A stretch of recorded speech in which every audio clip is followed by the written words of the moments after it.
Sang Yu lands a powerful hit, forcing the gang boss, Jun Sok, to step back holding his injured face. Quickly preparing to face the angry man next, Sang Yu realizes it isn't enough just to imitate his clones. He must carefully watch his opponent's moves. He skillfully avoids all of the angry man's attacks before delivering a decisive strike to the man's head, knocking him down onto the grass. Immediately afterward, Sang Yu notices another attacker approaching, but lacks the speed to dodge or block the incoming blow. He accepts the hit, but swiftly responds with a counterattack, neutralizing his opponent's fighting ability. At this point, Gun Sok, having recovered from Sang Yu's earlier strike, becomes aggressive and openly doubts whether Sang Yu, an inexperienced fighter, is even worth hitting.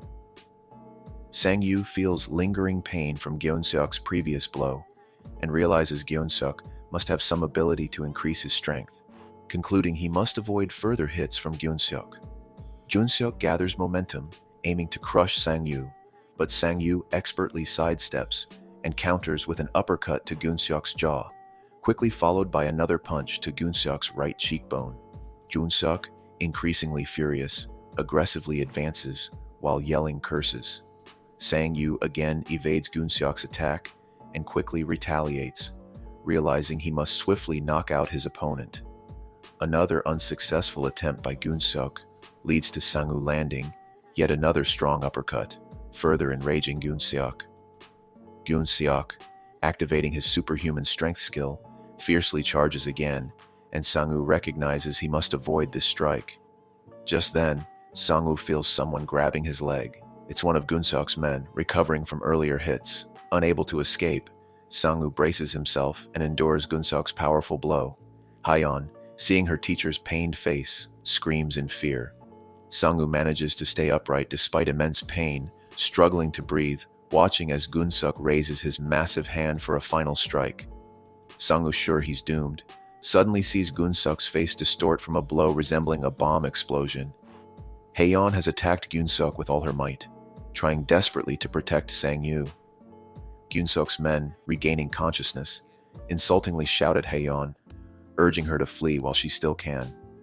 They charge toward the vulnerable girl, but before reaching her, they are swiftly knocked down by Sang Yu's clones, who arrive just in time. Hyeon is extremely surprised when masked men suddenly appear and rescue her. Gyeon Seok is equally shocked, turning around to understand what's happening, which gives Sang Yu enough time to catch his breath. Believing he still has the advantage, the gang boss quickly rushes to finish Sang Yu off, but Sang Yu cleverly dodges his attack by performing a somersault, identical to one he's already practiced while using a clone's body. Flying over Gyeon Seok's head, Sang Yu even finds time to thank him for providing this opportunity to test his newly acquired skills. Immediately afterward, Sang Yu lands a powerful blow, learned from his clones, directly onto Gyeon Seok's head, fully defeating him. After securing victory, Sang Yu, breathing heavily, sits down on the grass to recover. Meanwhile, his clones stand guard over the other two defeated gang members. Shortly afterward, Sang Yu receives system messages notifying him that all his attributes have increased, his level has risen, and he can now summon 3 clones at once. Feeling incredibly happy, Sang Yu falls back onto the grass, smiling broadly. Hyeon and the clones quickly rush over, thinking he's wounded. Sang Yu notices Hyeon's bandaged hand and asks why she didn't escape when she had the chance. She responds that things might have ended poorly without her help. Hyeon is astonished to discover the famous Eagle Eye was actually just Sang Yu's clone. Sang Yu, feeling slightly embarrassed, asks her not to tell anyone, as revealing this could bring danger. Hyeon agrees, promising to keep her teacher's abilities secret. Time quickly passes as they converse, and soon they reach Hyeon's home. Showing genuine concern, Sang Yu asks if she can write despite her injury.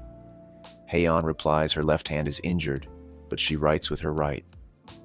However, she jokingly uses this situation to request fewer assignments. Sang Yu firmly refuses her request, not reducing her homework. An awkward silence follows until Sang Yu suddenly expresses sincere gratitude to Hyeon. He admits openly that he wouldn't have succeeded without her help. Haeyeon playfully responds with mock pride, declaring it would indeed have been difficult for her teacher without her help. Becoming serious again, she suggests Sang-yu can show his gratitude by inviting her to a meal. Sang-yu readily accepts this suggestion, prompting Haeyeon to remind him she'll hold him to that promise. After saying goodbye, the two young people who met unexpectedly and shared an adventure together part ways. Sang-yu walks to his room, feeling extremely happy, eagerly planning to prepare the best lunch possible for his savior. At some point, he notices his two clones following closely behind him and questions why they aren't returning to training. The clones respond in unison, explaining that all training centers are now closed.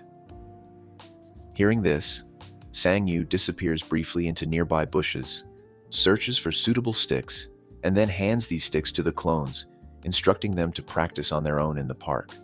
A month later, Junmo asks him how his training plan is progressing. Sang-yu explains happily that all his abilities have significantly improved, and he can now summon a third clone, a piece of news that pleases Junmo greatly, since it means Sang-yu will develop even faster. Sang-yu confidently states Junmo will be amazed when he sees how much his skills have grown. Junmo is already astonished when Sang-yu requests that he book 3 level F hunting territories for the next day. Sang-yu thanks Junmo enthusiastically when he assures Sang-yu he will secure these areas no matter what. Junmo then takes out his notebook, asking only about the specific time Sang-yu plans to hunt.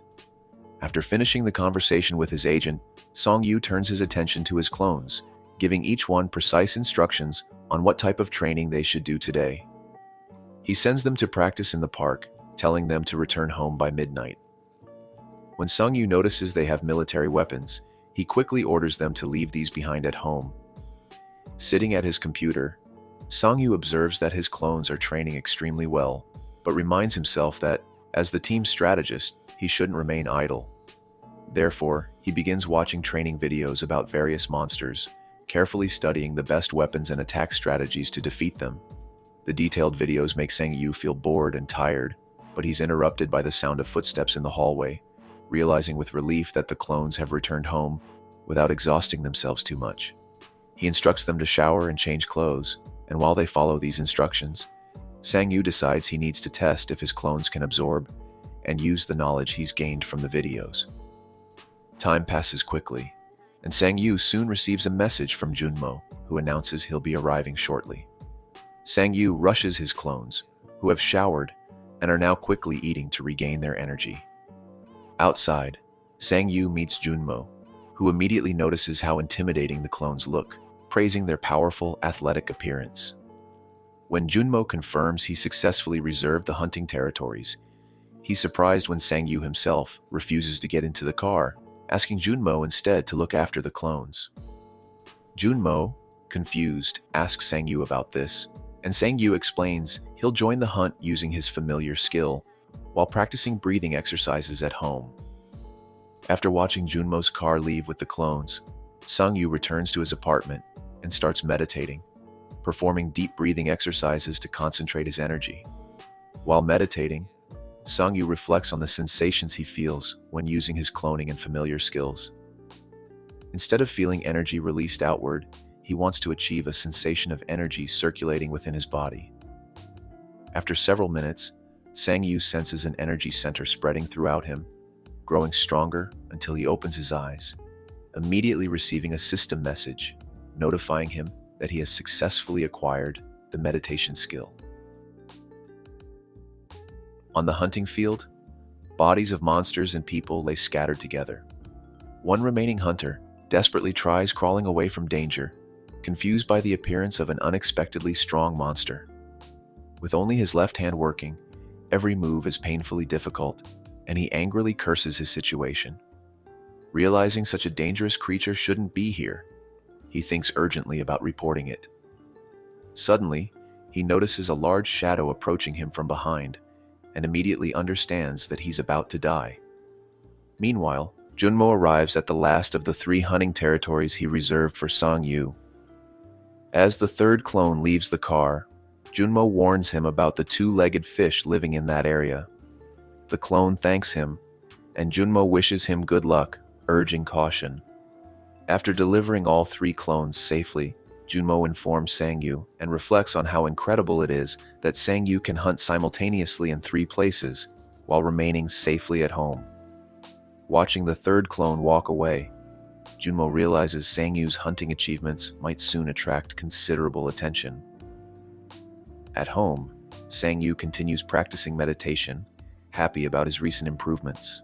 However, his mood suddenly changes when a voice from his phone warns him against false happiness, making Sangyu realize he's still far from mastering meditation fully. Noticing Junmo's message confirming the clones' arrival at their hunting sites, Sangyu quickly activates his familiar skill to personally experience the hunt. Initially terrified, he sees a blade stabbing through a giant rat, but quickly feels relieved upon realizing it's his number 1 clone successfully hunting. Sangyu notes his clone effortlessly kills the rats, suggesting his training strategy has worked well. As new enemies approach, Sangyu eagerly observes whether his distant clone has effectively absorbed the hunting knowledge he studied. He vividly recalls watching a training video in which a familiar hunter advises forming groups for rat hunts, though solo hunts can also be managed effectively. Removing bloody glasses from his face, the instructor explains rats typically run straight, allowing hunters to maintain distance and shoot accurately. He warns that close combat might sometimes be necessary, advising hunters to target the spot where the rat's vertebrae begin, since their skulls are very strong. Additionally, monster world rats multiply rapidly, so with proper preparation and consistent practice, hunters can secure a steady source of experience and income. At this moment in the video, a corpse collector briefly interrupts, remarking that hitting moving targets isn't easy, prompting the instructor to quickly dismiss him, asking him not to disrupt the recording. The next clone moves carefully across the sandy area until suddenly, a huge scorpion appears from the sand right in front of him. However, without fear and using Sangyu's knowledge, the clone quickly defeats the monster. Meanwhile, the 3rd clone, equally skilled, easily cuts another enemy into 2 halves, while Sangyu watches through his familiar skill. The other monsters nearby try to attack, but they have no chance against such a powerful opponent. Sangyu intends to make the most out of today's hunt, determined to fully benefit from these hunting grounds. Elsewhere, other hunters notice that the area is unusually quiet today, with no monsters appearing. After walking a bit further, they discover a large pile of giant rat corpses, and quickly decide they're lucky, planning to collect the corpses immediately. Sangyu, having defeated another group of monsters, feels satisfied with how well the hunt is progressing, but suddenly senses he overlooked something important. After thinking for a few moments, he realizes with shock that he forgot to instruct his clones to gather the monster corpses into a pile. He immediately sends mental instructions to all his clones to stop hunting and start collecting the corpses instead. Sangyu, controlling the 3rd clone, also starts gathering the corpses, as they're what hunters are paid for. Soon, he notices additional corpses nearby and asks number 3 if he killed those monsters, but the clone replies he didn't. Sangyu insists they can still take the corpses since they're unclaimed. As Sangyu observes a severely injured 2-legged fish, he wonders who could have inflicted such damage. Then, number 3 picks something up, asking Sangyu if he should collect it too. Sangyu is horrified to see it's a severed human hand. Before he can react further, both Sangyu and number 3 hear rustling in nearby bushes, realizing someone else is there. Number 3 cautiously moves forward with his weapon ready, when suddenly a monster's severed head flies out of the bushes, startling him. This turns out to be a trick from a much smarter and more powerful monster. Before number 3 can properly react, the monster swiftly attacks, cutting off the clone's hand. At home, Sangyu experiences intense, unbearable pain, feeling as if his own hand was severed. The connection with his clone abruptly breaks, leaving Sangyu sitting stunned and disoriented on his kitchen floor. Instinctively, he raises his hand, which he feels he just lost, and sees it still attached. Despite seeing his hand unharmed, Sangyu remains deeply shaken, experiencing lingering pain and terror. Gradually regaining his thoughts, he realizes the clone connection was severed because of the severe pain. Sang-yu quickly recovers and immediately calls his agent Junmo, urgently asking about the hunting territory assigned to number 3. Junmo explains it's the area inhabited by fish-like creatures, prompting Sang-yu to request that clones 1 and 2 be sent there immediately. Ending the call, Sang-yu hastily puts on his shoes and says he'll personally join them soon. Meanwhile, number 3 remains alone against the powerful monster, rapidly weakening due to blood loss, while the creature grips a weapon in its paw. Soon, number 3 is completely defeated. Sang-yu quickly takes a taxi to the hunting ground, sensing the exact moment his connection with the clone is severed. Opening his status window, he sees it'll take more than 6 hours for number 3's energy to recover. Passing through the checkpoint, Sang-yu hopes Junmo and his other clones are already waiting, and upon entering, he's relieved to find numbers 1 and 2 present. Sang-yu tells Junmo that number 3 was killed by a very powerful monster. At Junmo's request, Sang-yu carefully describes the creature, shocking Junmo, who says such a high-level humanoid fish monster shouldn't be in this territory. Junmo urgently insists they inform the authorities immediately and have the area closed, explaining that the monster is level D, far too dangerous for even a team of level E hunters. Sang-yu agrees but stops Junmo, asking him to wait and report it only after his clones have entered the hunting ground through the portal. Junmo is surprised by Sang-yu's request, but Sang-yu asks Junmo to trust him, confident his clones can handle this dangerous mission. Shortly afterward, Sang-yu enters a meditative state, activates his familiar skill, and sends clones 1 and 2 through the portal into the dangerous territory where number 3 died. Sang-yu instructs them to head directly to the spot of number 3's death. As they move carefully through the dense bushes, one clone suddenly signals to stop, noticing the humanoid fish monster just a few meters away, eating the corpses of its own kind. Realizing they've caught the monster by surprise, Sang-yu sees this as an excellent chance to attack first. Quickly assessing the situation, Sang-yu knows his personal skill level equals level E, while his clones possess only half his strength, level F. However, the monster already appears weakened, so he feels confident that defeating it is achievable. Sang-yu gives the clones specific orders to target only the monster's head. Numbers 1 and 2 immediately stand up and begin firing at the creature, but they soon realize things aren't going according to plan when their bullets bounce harmlessly off the monster's tough, impenetrable skin. Sang-yu tries to quickly decide what to do next, since firearms seem useless, and the furious monster has already stopped eating, and letting out a piercing scream, prepares to attack. Despite its huge size, the humanoid fish monster easily leaps high into the air, diving directly towards Sang-yu's clones. Numbers 1 and 2 manage to react quickly, jumping apart to avoid the monster's attack, and immediately afterward, one of them counters by striking with a knife. Sang-yu, experiencing everything through his clone, is shocked to see the blade barely leaving a scratch on the monster's tough body. The fish monster swiftly retaliates, and the clone just barely dodges the sweeping attack of the creature's weapon, which slices effortlessly through a thick tree trunk, causing it to crash loudly to the ground. Before the monster can turn around, the clones rush to attack again, but their knives fail to harm the creature as it blocks their blows effortlessly. The monster turns swiftly, launching a powerful strike that hurls one of Sang-yu's clones several meters back, slamming him forcefully into a tree. Observing closely, Sang-yu suddenly recalls that when shooting earlier, the first bullet bounced off, but a second bullet hitting the exact same spot managed to penetrate slightly. Acting immediately, Sang-yu instructs his clones to test this theory by repeatedly firing at the same spots. The monster quickly shows signs of pain as bullets begin to pierce its tough skin, proving Sang-yu's observation correct and giving him renewed hope for victory. Following Sang-yu's command, both clones focus their shots continuously on already damaged areas of the monster's body. Although the monster tries desperately to protect itself, each second shot on any uninjured spot also inflicts new damage. Unexpectedly, something shocking occurs. The monster's sword, covered in its own blood, begins glowing and emitting strange energy.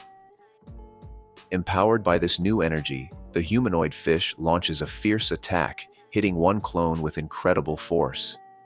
Sang Yu, experiencing the strike as if it happened to his own body, is confused by the sudden increase in the monster's strength, suspecting the blood-coated glowing sword might be causing this boost. He concludes this means the monster is severely injured and struggling, suggesting the power-up might be temporary. Immediately afterward, the clone bravely attacks again, but the monster anticipates this move, taking another hit before delivering a powerful counterattack with its sword. Once more, Sang Yu feels intense, overwhelming pain as if he himself has been struck, but this time the connection with his clone remains intact. Sang Yu immediately pulls out his knife, determined to cause more blood loss to the monster. Furious, he relentlessly attacks, forcing the creature to withdraw its weapon in an attempt to create distance. However, Sang Yu and his clone quickly chase after the retreating monster, refusing to give it any chance to escape. Suddenly, the two-legged fish strikes back fiercely with its lower limb. Sang Yu's already wounded clone can not dodge the next powerful strike aimed directly at his head, but at the critical moment, his partner steps in, successfully blocking the deadly blow. Using the monster's brief confusion to his advantage, the wounded clone immediately launches a powerful counterattack, hitting with incredible strength. The monster freezes momentarily, makes unclear noises, then collapses first onto its knees and finally flat onto the ground, seemingly defeated.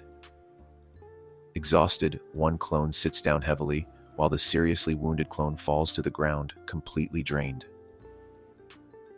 After checking his ammunition and seeing that he's out of bullets, Sang Yu decides that today's hunt is over. Planning to inform Junmo about the successful operation, Sang Yu suddenly notices the defeated monster's body is no longer where it fell, realizing immediately the enemy has escaped and is still alive. He quickly orders number 2 to chase after the creature, noticing it's heading directly toward the portal. Meanwhile, soldiers guarding the territory inform hunters that the portal is temporarily closed due to warnings of a dangerous monster, causing frustration among hunters who had spent time and money preparing for their outing. Junmo, anxiously observing events, silently hopes Sang Yu will hurry. Suddenly, noise erupts among the soldiers at the portal. One soldier urgently instructs others to inform their lieutenants, as several men quickly load their weapons, preparing to shoot. A massive, angry, armed monster charges straight toward the portal, prompting shouts that it must not be allowed to escape. Soldiers open fire, but their bullets fail to slow the advancing humanoid fish. At the very last moment, Sang Yu's clone emerges from nearby bushes, throwing his knife toward the monster to distract it. This distraction provides Sang Yu with an opportunity. Leaping high into the air, gathering all his remaining strength, he lands on the monster's head and drives his knife deep into its skull. Soldiers around him, who have now ceased firing, watch in shock as the huge creature, with Sang Yu still sitting atop it, slowly begins collapsing backward onto the ground. A man wearing a bulletproof vest reports that his team has arrived at the scene and promises to send a detailed report shortly. Approaching the defeated monster, he immediately identifies its type and level. He then questions a nearby soldier about what occurred. Still frightened, the soldier explains that reports of a powerful monster appearing in this area, usually reserved for low-level hunters, were true. However, a hunter who was already inside the portal managed to defeat it. The representative from the Hunter Association is very surprised, because this location is intended only for F-level hunters. His shock increases further when he discovers the monster wasn't defeated by a group of hunters, or even a D-ranked hunter, but rather by a single F-level hunter. The soldier then points out Sang Yu as the hunter responsible. Observing Sang Yu, the representative finds it difficult to believe that someone ranked at F-level could defeat a monster ranked at D-level by himself. Examining the monster closely, he notices all the attacks were repeatedly directed at the same spots, likely due to the hunter's lack of specialized weapons. Yet he remains amazed at the precision needed to strike the same area repeatedly on a moving creature. Deciding to personally inspect the area beyond the portal, the representative heads towards it. thinking about what he'll report to his superiors, and even briefly considers lying, claiming he defeated the monster himself. Meanwhile, Sang-yu enjoys the rewards of his victory, wiping monster blood from his face and receiving system notifications about new skills he's unlocked. He realizes his badly injured clone survived, only due to his increased regeneration skill. Junmo, standing nearby, asks Sang-yu how his clones are doing, and Sang-yu explains that although he could summon them again, allowing them to recover gradually will further enhance their regeneration abilities. Junmo confidently suggests Sang-yu should easily handle level E monsters after today. Sang-yu agrees, but suddenly remembers the valuable sword dropped by the monster. Excitedly pushing through the crowd to claim it, he mentions the sword absorbs monster blood, but Junmo quickly intervenes, cautioning that the sword might be cursed, and suggesting a clone handle it instead. Although initially disappointed at not using the weapon himself, Sang-yu quickly cheers up when Junmo explains that such items sell extremely well. Agreeing that a clone should collect the sword, Junmo begins discussing the generous reward Sang-yu will receive for defeating a D-rank monster. Remembering another item dropped by the monster, Sang-yu takes out a stone from his pocket and asks Junmo its value. Junmo's reaction indicates this gem is rare, typically found only in high-level monsters, leaving him conflicted about whether to reveal its true value. Eventually, Junmo decides to tell Sang-yu that the stone enhances characteristics, but cannot be used by humans, making it less valuable due to side effects. Slightly disappointed, Sang-yu is reassured by Junmo that he's already made a significant profit today. Agreeing to leave the paperwork to Junmo as usual, Sang-yu heads home with his wounded clones. After sending numbers 1 and 2 to rest, he summons number 3, relieved to see the fully restored clone appear. Sang-yu returns the uniform retrieved from where number 3 had previously fallen and sends the resurrected clone to continue training. Sang-yu decides to examine the items he acquired, placing both the stone and sword before him. He first inspects the strengthening stone, a gemstone, discovering it boosts strength, but isn't safe for humans. Excessive use could transform the user into a monster. Although the idea of increased strength appeals to him, Sang-yu worries about the dangerous side effect. While he knows damage taken by clones doesn't affect him, transforming into a monster might be different, and his agent certainly wouldn't approve. So Sang-yu decides it's too risky and sets the crystal aside for now. He then focuses on his second prize, recalling Junmo's warning that the sword might be cursed. Although selling it would bring a good profit, Sang-yu's curiosity outweighs financial concerns. He instructs clone number 2 to pick up the sword, and surprisingly, the clone easily lifts it without anything unusual happening. However, when the clone mentions hearing a voice, Sang-yu quickly uses his familiar skill to connect with him. Instantly, Sang-yu hears a sinister, powerful voice, loudly demanding murder and blood. Finding the voice overwhelming and disturbing, Sang-yu disconnects immediately. Strangely, the voice doesn't seem to affect the clone, making Sang-yu wonder what might happen if he holds the sword himself. Eventually, he decides not to sell the sword yet, and plans to use it for hunting. Later, as the clones rest, Sang-yu receives a message from the system informing him that their regeneration skill has improved again. He plans another hunting session soon, but since the clones are still exhausted, Sang-yu decides to meditate instead. He successfully activates his meditation skill, concentrating on the fact that school resumes tomorrow. Like most students, Sang-yu isn't enthusiastic about going back to school, feeling his vacation passed too quickly, because he spent it entirely on improving his abilities. Checking his status window, he notices his characteristics have greatly improved, though they still seem somewhat weak. When Sang-yu enters the classroom, he's pleasantly surprised to see his friend Sang-yu's friend already seated, unaware they'd be in the same class this year. Sang-yu decides to sit next to Sang-yu's friend, chatting and joking together, while other students closely observe them. The girls who previously knew Sang-yu find it hard to believe how much he has improved physically and lost weight over the holidays. 2 other girls sitting nearby not only notice his impressive new look, but also consider inviting him on a date. Sang-Yu's friend and Sang-Yu notice this attention, and Sang-Yu's friend comments on his friend's newfound popularity. Sang-Yu then asks Sang-Yu's friend how different he looks now, to which Sang-Yu's friend jokingly replies that even Sang-Yu's own parents might struggle to recognize him, recalling their own recent meeting when Sang-Yu's friend had difficulty recognizing Sang-Yu. Changing the subject, Sang-Yu's friend suggests hanging out and having drinks after class, but Sang-Yu unexpectedly refuses, explaining he already made plans and can't break his promise. Sang-Yu's friend, clearly upset, assumes Sang-Yu must have a date. When two mutual friends nearby overhear the conversation, Sang-Yu's friend dramatically points at them, complaining that Sang-Yu is abandoning his friends without properly explaining himself. At the headquarters of the World Hunters Association, everyone is busy working.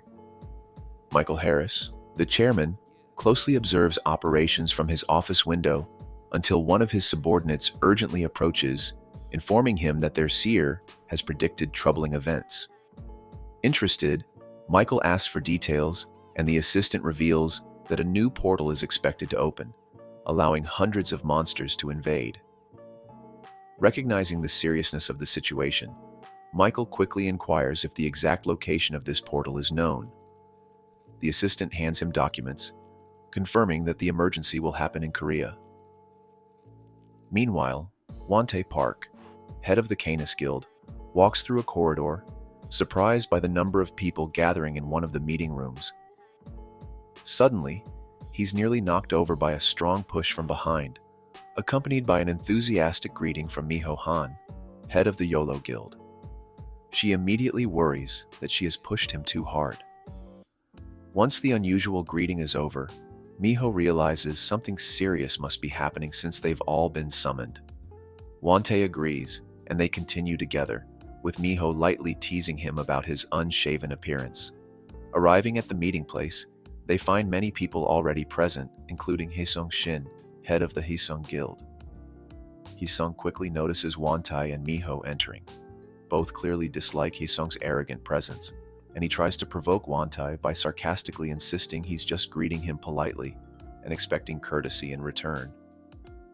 Wante, not interested in engaging with Haesung, curtly tells him to stop showing off and take his place. Undeterred, Haesung deliberately continues, mentioning that he's heard Wante's Canis Guild's team, number 1, was sent to the Odin's Tower, and notes that there's been no recent news from them, hinting at potential failure. Ilgon Kim, head of the Taeyang Guild, intervenes and sharply tells Haesung to stop causing trouble. Haesung, however, continues to imply the lack of news means Wante's team failed. Miho notices Wante becoming visibly irritated. At this tense moment, Byung-hun, head of the Korean Hunters Association, arrives. Byung-hun immediately senses the strained atmosphere, asking about the issue, but no one answers. Wante quietly takes his seat, managing to calm himself slightly, and everyone else remains silent as Byung-hun sits down. Byung-hun begins by greeting and thanking everyone for attending the important meeting, then reveals that Korea recently received a serious warning from the World Hunting Association. Haesung quickly interrupts, guessing a seer was involved, and Byung-hun confirms this. He explains a portal will soon open somewhere in Korea, bringing with it an invasion that includes dangerous level A monsters, and emphasizes that they urgently need the World Association's assistance. When someone present asks if the portal's exact location is known, Byung-hun admits they currently have no specific details, only knowing it will appear somewhere within the country. Ilgon Kim, becoming extremely frustrated, loudly complains that it's impossible to ensure safety throughout the entire country. Byung-hun calmly responds, clarifying that solving this challenging problem is exactly why they have gathered for the meeting today. The association leaders then start questioning Byung-hun about whether their hunters will receive payment for participating, given that they must set aside their personal interests. Byung-hun hesitates, as the association doesn't plan to pay the hunters. Wante quickly steps into the conversation, asking to speak and suggesting an idea to avoid addressing the uncomfortable payment issue. Byung-hun immediately allows him to continue, relieved by the interruption. Wante proposes creating small mobile groups made up of hunters from each association who will be scattered across the country and ready to move instantly once the portal's location is revealed. He also suggests establishing penalties for any association that refuses to participate in defending the country. Byung-hun, receiving no other suggestions, promptly calls for a vote. As each person raises their hand, many do so only to avoid future punishments, or because they feel they could assemble such teams easily. However, a few, like Miho, sincerely support Wante's sensible plan and respect him personally. Seeing that nearly everyone else has agreed, Hee-song reluctantly raises his hand as well. Byung-hun expresses relief at the quick agreement among everyone, wishes them good luck with this difficult task, and formally ends the meeting. Meanwhile, the first day back at school has ended, and Sang-yu begins heading home. On his way, he notices Hayeon dealing with a guy persistently blocking her path and repeatedly asking for her phone number, refusing to leave until she gives it. Hayeon, uncomfortable and unwilling to share her number or get acquainted, tries to politely decline by mentioning she already has a boyfriend. Sang-yu approaches, happy to see Hayeon, but unaware of the situation, and greets her. Hayeon takes advantage of this opportunity by loudly calling Sang-yu her baby, completely confusing him. Continuing her act, she complains that she's been waiting too long for him, takes his arm, and quickly walks away from the persistent guy. Once safely away, Hayeon explains the situation to Sang-yu, and playfully clarifies that she doesn't actually have a boyfriend. Changing the subject, Sang-yu asks Hayeon why she isn't wearing her school uniform today, prompting her to flirt by saying she's delighted he notices how she dresses. During their conversation, Sang-yu receives a message on his phone about the transfer of his earnings from hunting, making him very excited about the substantial sum. In his excitement, he suddenly remembers his earlier promise to take Hayeon out to eat and immediately suggests they fulfill that promise right away. Shortly afterward, they find themselves sitting in a nice cafe, eagerly devouring delicious, freshly cooked meat. They enjoy the food immensely, despite Hayeon repeatedly expressing concern over the high prices and questioning whether Sang-yu can afford it. Sang-yu reassures her each time, urging her to stop worrying about the cost and simply enjoy their meal. As they continue eating, Sang-yu happily orders even more food. Suddenly, the cafe is filled with the sound of multiple phones receiving urgent messages, and the television on the cafe's wall also freezes before displaying a critical announcement. Sang-yu, Hayeon, and everyone else in the cafe immediately turn their attention to the TV, where a serious warning about impending danger is being broadcasted.